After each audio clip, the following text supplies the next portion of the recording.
आज शहाबुद्दीन साहब की हत्या की गई है और इसमें सबसे बड़ा हाथ जो है राजद का है। आप हत्या बोल रहे हैं? हत्या है ये प्लानिंग के तहत हत्या किया गया है।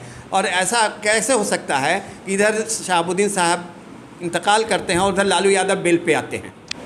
नमस्कार, आप देखना शुरू कर चुके हैं न्यूज़ इंडिया तक। आपके साथ मैं हूं आसिफ सिद्दीकी। बिहार में 15 साल से भी अधिक हो चुके हैं नीतीश कुमार के शासन को लेकर के, लेकिन उनके शासन पर आरोप प्रत्यारोप लगातार लगते रहे हैं। खास करके तेजस्वी की बात करें तो तेजस्वी यादव लगातार निशाना साधने का काम करते हैं। वही शराबबंदी के मामले पर यह कहा जाता है नीतीश सरकार फेल है। हमारे साथ जेडीयू के नेता है राजन सिद्दीकी, उनसे बातचीत करेंगे, और गौहर मलिक साहब उनसे भी बातचीत करेंगे जो पहले जेडीयू के नेता रह चुके हैं। सबसे पहले हम राजन सिद्दीकी जी से बात करेंगे।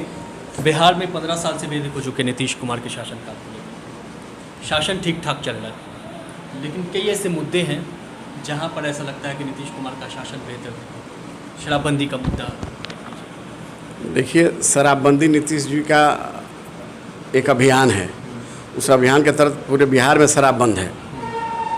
इसमें कुछ कहना बेकार है। जब शराब सरकार ने बंद कर दिया तो उस पर लोग आरोप प्रत्यारोप करते रहते हैं नीतीश जी पर। ये शराबें जो डेली पकड़ाती है, ये कहाँ से होती है? देखिए, चोर चोरी करता है, उसका काम है चोरी करना, डकैती करना, तो लोग चोरी छुपे लाते हैं, पकड़ाते हैं, जेल जाते हैं, केस बनता है, केस में जेल में रहते हैं।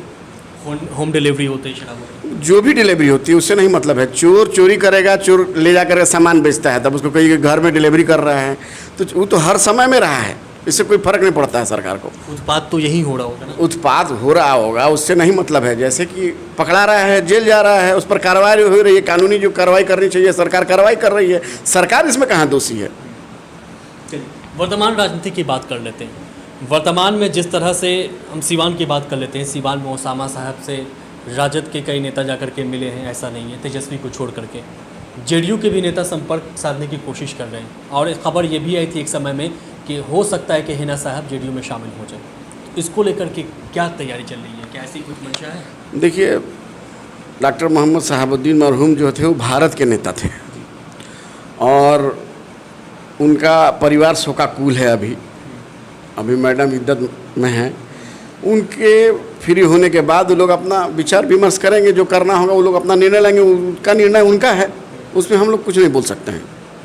क्या करेंगे नहीं करेंगे, राजद में रहेंगे, जेडीयू में जाएंगे, अलग दल बनाएंगे, ये उनका निर्णय है, उनको क्या करना है। जेडीयू को लगता है कि हिना साहब को लेने से मुस्लिम वोट बैंक साधा जा सकता है?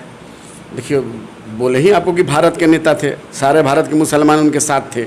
जेडीयू में आएंगे तो स्वागत है। स्वागत है, कोशिश की जा सकती है। भाई, हमारे बड़े नेता कोशिश कर रहे होंगे या करेंगे या करने वाले होंगे, या तो हम कह नहीं सकते हैं, लेकिन अब उनकी मंशा है कि वो लोग क्या करेंगे, उस पर निर्भर करता है।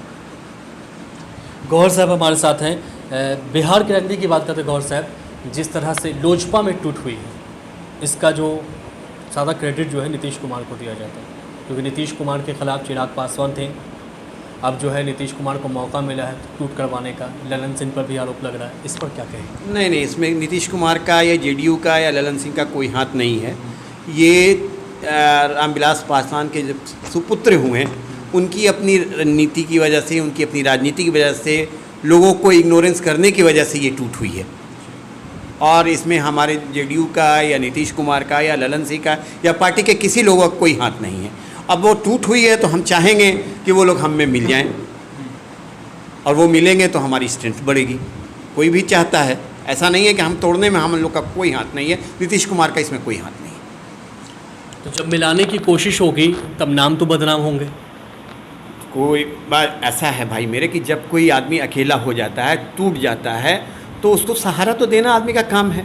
अगर हमारे माननीय मुख्यमंत्री नीतीश कुमार अगर उसको सहारा दे रहे हैं तो ये अच्छा काम है। इसमें बदनामी की तो कोई बात है नहीं।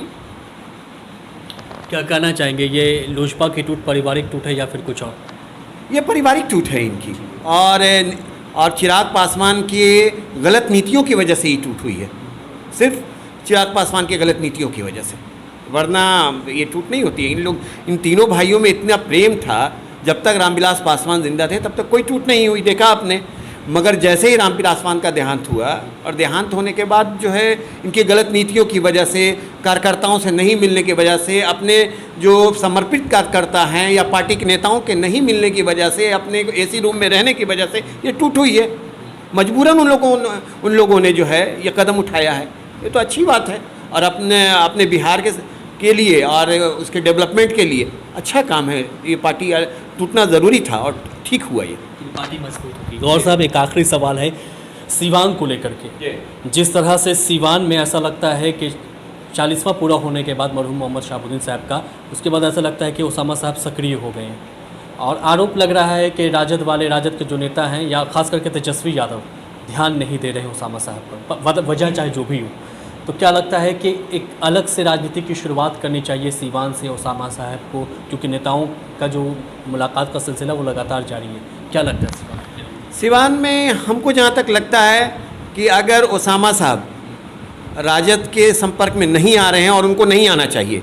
आज शहाबुद्दीन साहब की हत्या की गई है और इसमें सबसे बड़ा हाथ जो है राजद का है। आप हत्या बोल रहे हैं? हत्या है ये प्लानिंग के तहत हत्या किया गया है। और ऐसा कैसे हो सकता है कि इधर शहाबुद्दीन साहब इंतकाल करते हैं और उधर लालू यादव बेल पे आते हैं?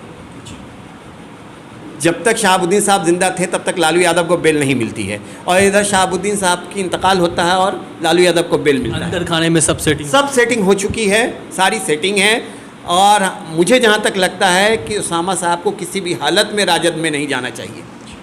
क्या करना चाहिए ओसामा साहब? बाकी उनका अपना फैसला, कहाँ जाए, राजद छोड़ के कहीं भी। अगर वो राजद में जाते हैं तो टोटली मुसलमान उनसे खफा हो जाएंगे। फिर आज जो मुसलमान उनके साथ खड़े हैं वो खड़े नहीं रहेंगे। लगता है मुसलमानों में नाराज़गी राजद को लेकर। राजन साहब, लगता है मुसलमानों में नाराज़गी है? बिल्कुल है, मुसलमानों में नाराज़गी। राजद का व्यवहार, उन्होंने सही कहा कि उनकी हत्या की गई है, साजिश के तहत उनकी हत्या हुई है। बिल्कुल नाराज़गी है। तो ये थे जेडीयू के दोनों नेता जिन्होंने अपनी प्रतिक्रिया दी है सिवान की राजनीति को लेकर के और वर्तमान राजनीति को लेकर के। तो कुल मिलाकर के ये कहना है कि राजद का जिस तरह से व्यवहार रहा शहाबुद्दीन, मरहूम मोहम्मद शहाबुद्दीन के बेटे ओसामा साहब को लेकर के, जिस तरह से राजद को करना चाहिए था, मदद करनी चाहिए थी, पूछताछ करनी चाहिए थी, वैसा कुछ भी नहीं हुआ। और ऐसे में जो है अगर राजद में फिर से हिना साहब या ओसामा साहब जाते हैं तब ऐसे में सवाल उठेगा और लोग नाराज़ होंगे। इसलिए ओसामा साहब को ये फैसला लेना चाहिए कि राजद में बिल्कुल नहीं जाना चाहिए।